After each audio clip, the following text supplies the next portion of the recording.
Hello YouTube vintage stereo collectors and restorers. Sometimes you have to expect the unexpected. So I finished putting these two caps in here. I turned it on, it's sounding good. And I was trying to tune in a couple stations to notice, oh, the dial string's slipping. And what you can do on these is just give the spring a little tweak. You grab with the needle nose and just pull it in a bit. It tightens the string. And I tighten it, pull it a little bit. Twang! This has happened, especially on vintage tube radios. This isn't very thick string. It broke right at this pulley. It's a nylon pulley. I mean, if the string's so weak it can't stand a nylon pulley, well, I guess it's had its day. It's 50 years old, right? Well, what do? We just move on and we put a new string on it. Now, in the service literature for this, there's no diagram. Maybe they thought it would never happen. So, what you gotta do, I just took a picture of it with the camera that we're making the video with. And I've been using this old-fashioned, this is actually new fishing line, but it's multi-filament fishing line. Very similar, I think they call this cutty line. But I bought this actually at Walmart, and I had a really old pack before. But what's good about this stuff is it does not stretch, and it has good grip.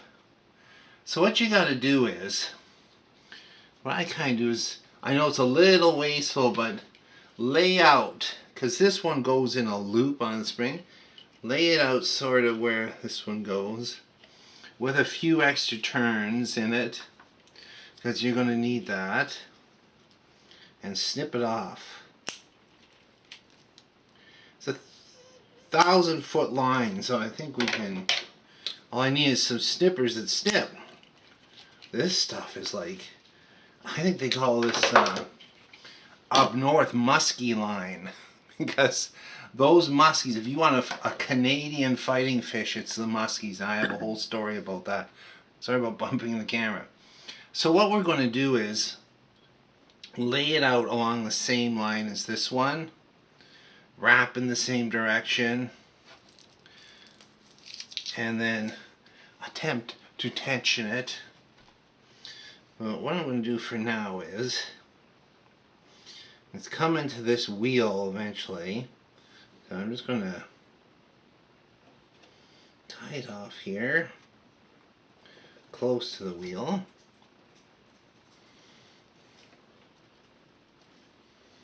I haven't had to do one of these since about March.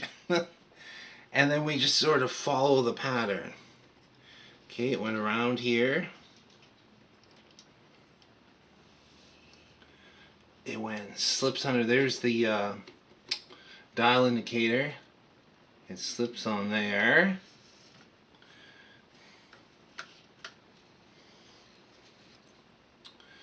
And then it goes across. I believe it went under that light. And then it's going under this wheel. Which way is it wrapped on here? Well, oh, this is always the fun one. Well, it's wrapped counterclockwise. So we're going to go on count and wrap clockwise. Yeah. Pull it off there. We're going to wrap clockwise but going inside.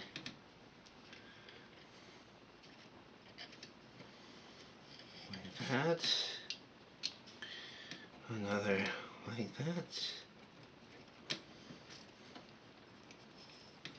Well, this is not, it's a bit of a pain.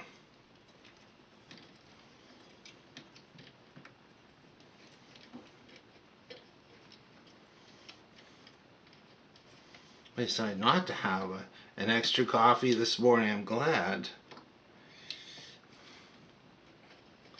No, actually, I should have an extra coffee.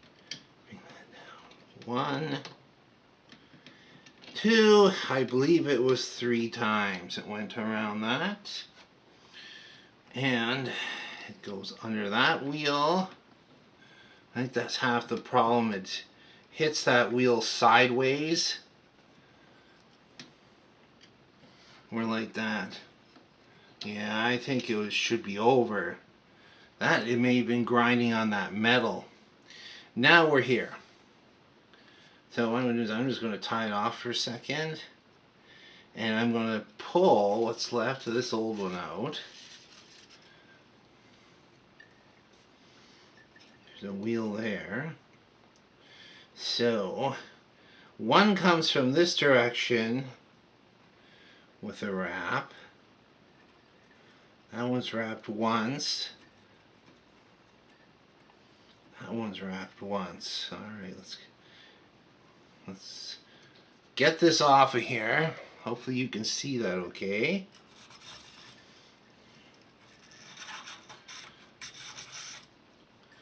There's the spring.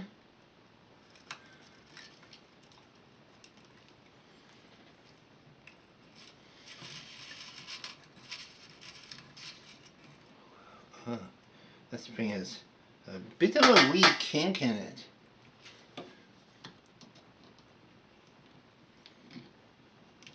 You know what? I'm not even going to try to take it off that plastic tab because you know what will happen? Snap! What we'll do is let's just chop this off here. Get rid of that. You can use it for dental floss. And actually, unwaxed dental floss works for this too. There used to be a thing, I don't know if anybody remembers this. General Motors cars, the old ones like the Caprices and the Prejeans, used to have a thing where when you put it in gear, there's a piece, the thing that looked like dental floss that moved the PRND21 connector, and it often broke. And I remember being at a shop one time, I was doing car cleaning there, and I was watching one of the mechanics bring this car in, and he went to his toolbox and he got some dental floss out. And I'm like, oh, okay. So this one is going to go onto the wheel like that. Let's just try this out. So when we turn this way, that makes the cord go down. Should make the tuning cap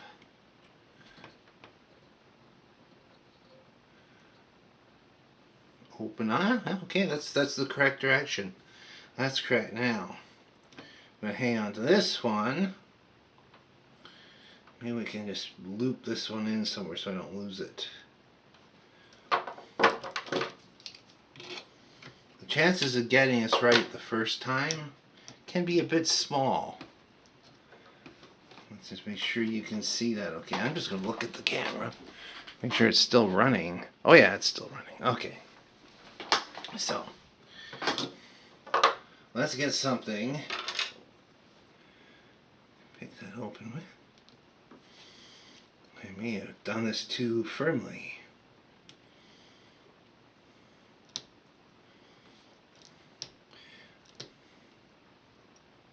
You know, it would be, in the service literature, it would be, order GM Delco parts such and such.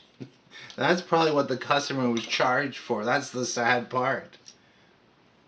But it was just the guy's dental floss that he used after lunch. Yeah, so this has to tie onto there. And it's going to go one turn.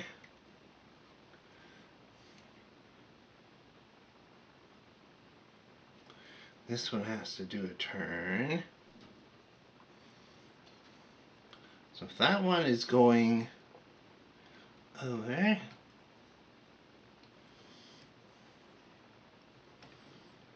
that's correct. When this one opens up, this one winds that way. Alright.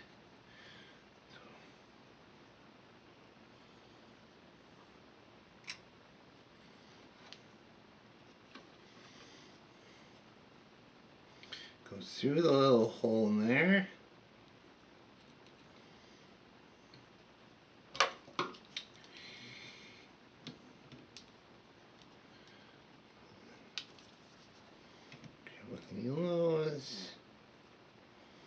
I feel like I'm suturing. Holy smokes. Didn't expect this today, but that's the nature of this repair thing. Get that one to come through.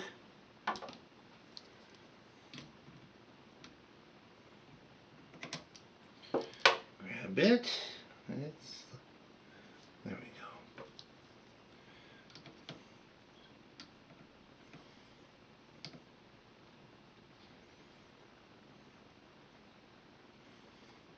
Put a little tension on it. Okay, now grab the whole, both of them. Now I'm just going to hold a little tension on those and make sure everything goes the right way. So when we go this way, moves it that way, and then it moves the cap down. Okay, that's what we want. Now we need to get a knot on here and onto this spring. That's going to be, I don't want to let go, right? And the springs will need, this is going to like need to tension up a bit. So perhaps what we'll do, let's hold the spring there. Let's put a knot in it. Right there. I'm going to do this manually.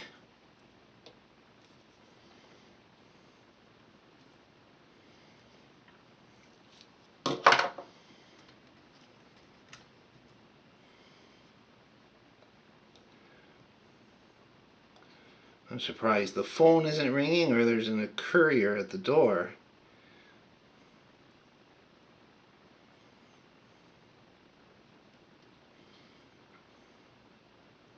Our neighbor's showing up. There we go.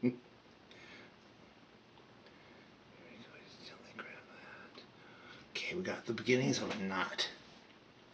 What I'm going to do is I'm just going to put the knot further up here just to hold it so we don't lose it. And this is going to have to go over like that. I hope you can see that. Over like that with some tension. With some tension. Yeah, just to show you where I'm at here. It's double knotted here. I'm going to put a drop of glue on there. I got the tension right, so the spring is in a good arc. It's over all the different pulleys over here. Works nice and smooth. And the last thing you need to do is to line up the dial pointer. So I'd have to turn this one on, but I turned it on. Line it up near the middle of the dial, station 98.5. I lined it up to that. Make sure AM was right. And then put just a little yellow carpenter's glue on there to hold the string. There was something on there before. And then let it dry. Don't twirl it around too much because this string will slide through there and it will be off the indicator a little bit. And if you need to tweak it, there's an oscillator coil right there that you can turn. But it should be about right. I can give you a little demo. I'm